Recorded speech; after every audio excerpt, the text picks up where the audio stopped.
Hey everyone, welcome back.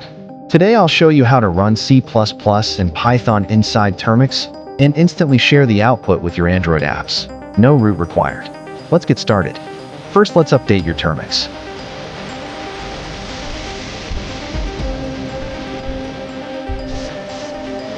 Let's upgrade it now.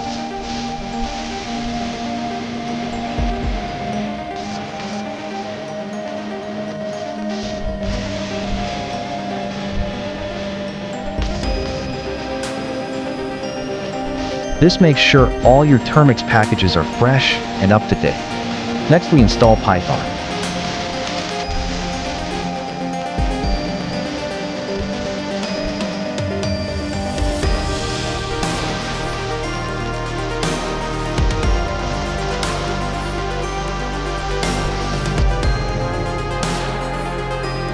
Now we install Python 3. After installation, let's check the version to make sure it's installed properly. As you can see, Python 3.12.11 is downloaded successfully. Next, we install Clang, which includes Clang++ for compiling C++ programs.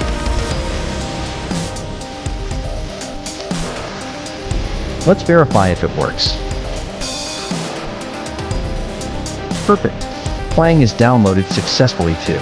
Now that Clang is installed and verified, let's create our first Python file. But here, you should know, we're running Python by Python 3, not by Clang. Clang is for C and C++ language. You can get the code in the comment section. This is just simple Python code for demonstration. I'm creating a variable called name and ask a user to enter his name. And it'll output saying welcome and the name provided by the user. For example, I will enter Hassan.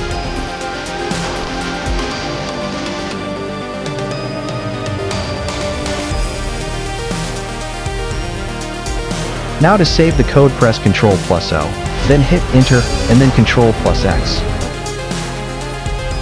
Now, let's run the file.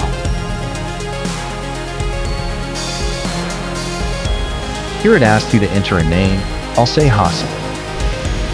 As you can see from the output, it says, "Hello Hassan, welcome to Termux." Perfect. Now let's go to C++.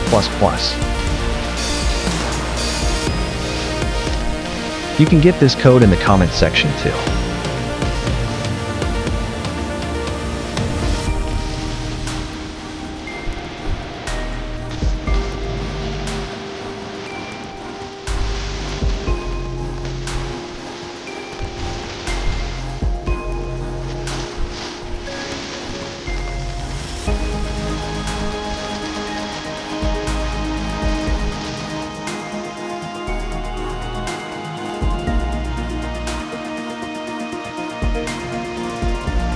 Save and exit, just like we did before.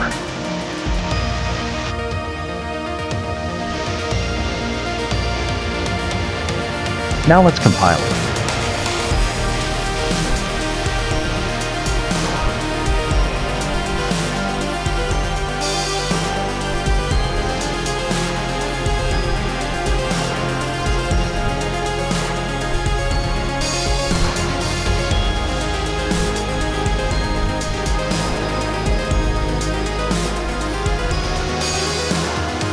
In this C++, I didn't add a message to ask a user to enter his name, but both worked the same.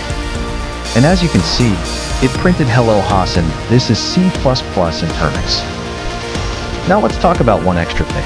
In Termux, we use Clang++ to compile C++ programs. But if you're used to writing G++ on other systems, you can make an alias so both work the same. Here's the command. I'll paste every command I used in this video, both in the description and in comment section.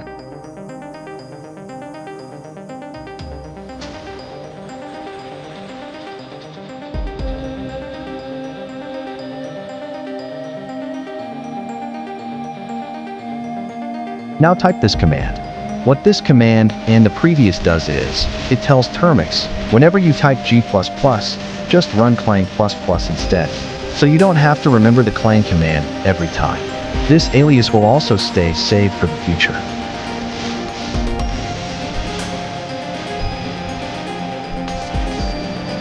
Now just type run CPP. Now you can just say run CPP every time you want to compile it and give you the output. Easy. Finally, let me show you something cool. You can share the output of your Python or C++ program directly with Android apps. For example, this command opens the Android Share menu, and you can send the output to WhatsApp, Telegram, or anywhere else. And that's it. We installed Python, Clang, and Nano one by one, verified them, created Python and C++ programs, explained aliases, and even shared the output directly to Android apps. If you found this helpful, drop a like, subscribe, and check the comment section for the code examples. Thanks for watching.